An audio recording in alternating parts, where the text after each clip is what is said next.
No one is ready for what's about to happen at Arsenal. I've never been more convinced of something in my entire life. Mikel Arteta has created a problem for everyone. The Premier League, the Champions League. But there are now some massive decisions looming over him that he has to continue to get right. Because it doesn't only affect us now, but going forward as well. We start with the Manchester United game, a huge decision that Mikel Arteta has to make. And I'm definitely seeing some split opinions in the Arsenal fan base. So let's speak about it. Very quickly though, if you could help me out, hit like and subscribe. I want to start this off with a question. I'm going to get straight into the nitty gritty. Gabriel Jesus versus Viktor Gyökeres. Who do you guys start against Manchester United? Because I am seeing a shift of opinion. And I don't really know what the right answer is. I have my opinion, but I want to relay it to you guys first. Because it was before, no, Viktor Gyökeres is absolutely the right guy. He will come good. We need to keep playing him. And I think now we are seeing the benefit of that. Like his last goal that he scored, he's scored a couple of goals recently, playing with some confidence, wanting to receive the ball, which is so important for a player like Viktor Gyökeres, always trying to work the shot. I liked it in the last game where he tried to take the initiative and the shot probably wasn't on, but he wanted to try the effort. And you see Saka next to him kind of throwing his hands up because he didn't pass. And I'm kind of like, right, let's hold up because let's be fair, you've had a couple of chances recently to pass to Viktor Gyökeres. But I say that to say Viktor Gyökeres seems to be playing with a confidence that is at its highest I've seen so far in an Arsenal shirt. But we saw what Gabriel Jesus can offer this Arsenal team. He always constantly buzzing about, wants to be involved in play.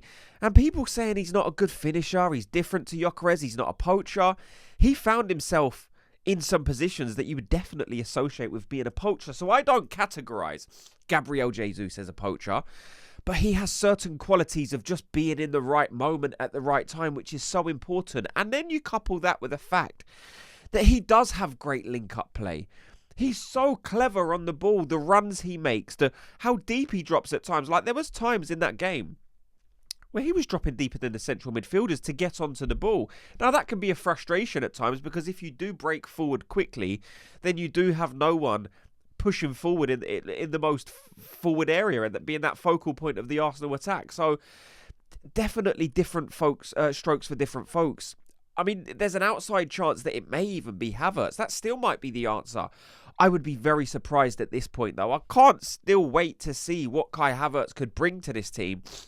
But the conversation around Jesus and Viktor Gyökeres is the main conversation right now. I've dwindled long enough to kind of give you guys a time to type who you would select. For me in this game, I think the right approach, considering Man United, the way they play, they got Luke Shaw and Dalot and then Martinez and Maguire. I feel this game is suited better to Gabriel Jesus to start and then bring Viktor Gyökeres on at 60 minutes. We saw that in the last game, and it seemed to be the perfect recipe. He was playing a great Inter Milan team. You know, Gabriel Jesus scores too. Viktor Gyökeres comes off the bench. He scores as well. So I don't see any need to change that. Now, Mikel Arteta may have a different opinion. You've got to bear with me, people. I'm quite ill as well. So, but yeah, for me, it's definitely Jesus starts and then bring on Viktor Gyökeres to see what he could do. But let me know your thoughts on the forward area. I mean, we're blessed at the minute. We've got so many great strikers.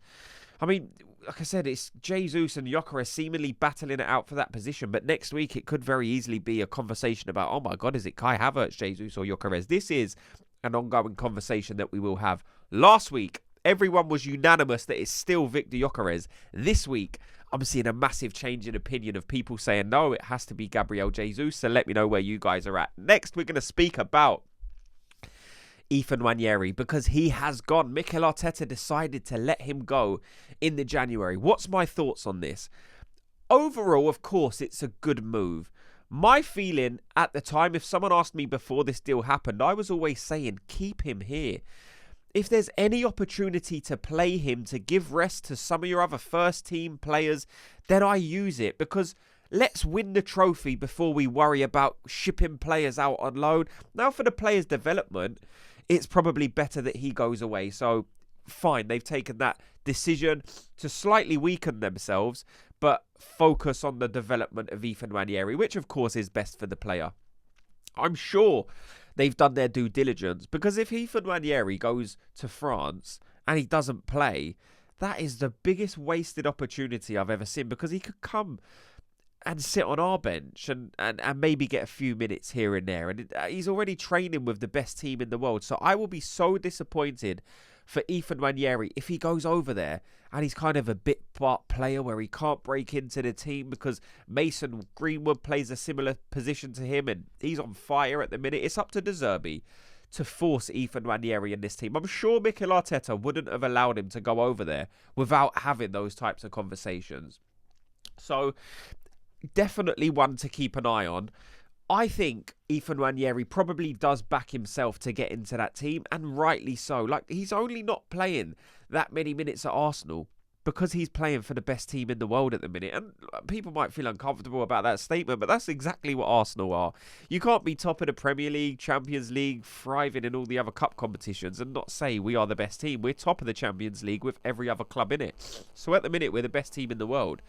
So just because you can't break into that team and feature regularly on a first team basis doesn't mean you won't be able to do that over in Marseille. So I wish Ethan the best of luck. I will be keeping a keen eye on Ethan Nwaneri, probably more than I usually do with other guys that go out on loan, because I feel the ceiling for Ethan Nwaneri is something different. There's a couple of players come through recently. Everybody knows. You look at Ethan Nwaneri and Max Dowman, and you think these guys are the next generation. These are guys that could really kick on to be world-class players for Arsenal. So I'm excited to see how Ethan Nwaneri gets on. Let me know if you guys think that's a good move as well for Ethan Nwaneri, because ultimately I do in the end. The next 5 games, I've written them down here because, like, City and Arsenal's next 5 is like, it's a big part of the season. We keep saying this, break the season down into chunks. Arsenal's next 5, we got United at home, we got Carriat in the Champions League. I want to see mass rotation. I don't want to see any first-team players in that. I'm sure we will. Mikel Arteta will now want to finish the Champions League in first position, so there will be a few, but I want to see massive rest in that game. Then we've got Leeds away, Chelsea at home in the Cup, and then Sunderland at home. So our next fight, although we got difficult fixtures, there's none there that I'm looking at and thinking, oh my goodness, like United at home is going to be difficult, but I always back us at the Emirates. Carriat in the Champions League, for me that's an easy enough game. Leeds away, again you could look at that and think, oh, they're battling relegation. The only thing that you have to be careful of is teams can make it very difficult when you play away from home. Leeds, I'm sure, are going to want to do that. We've just seen our performance against Nottingham Forest where we struggled to break them down. Leeds now will adopt that same setup. They're just going to sit deep and hope we don't catch them with a set piece. It's going to be an ugly game, but I back us to get the win in that one.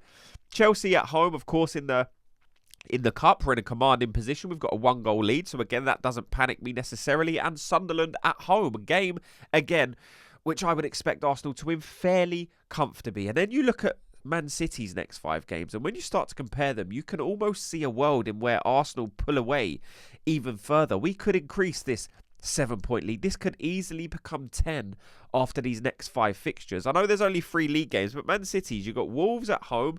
You would expect them to win that, but the way they're playing recently, you wouldn't bank on it. They got Galatasaray at home, a decent enough Champions League team. Then they got Tottenham away. Then they've got Newcastle at home in the second leg of the Cup. And then they've got Liverpool away in the Premier League. Again, no one can look at those 5 fixtures and out of the 3 Premier League games, say to me they're not going to drop points. Wolves at home, Tottenham away, Liverpool away. I am so convinced that they drop points. But again, all we have to do is just keep an eye on Man City, but focus on ourselves. Let's just keep winning our home games. This United game is a fascinating matchup for so many different reasons. Not just the strikers. Look, we've got a whole couple of days still to build up this game. So there's other conversations we will have.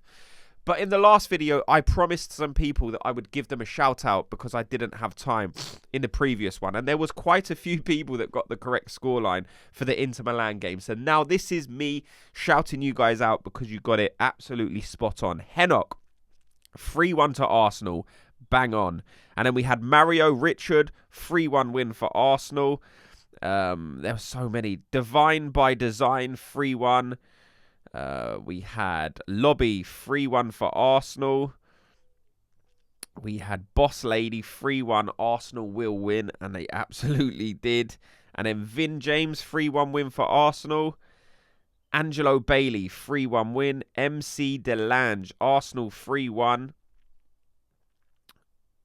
Captain Trevor, 3-1 to Arsenal.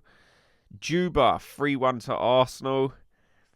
Ibra, 3-1. Ike Keys, 3-1. And AJ Keys, 3-1.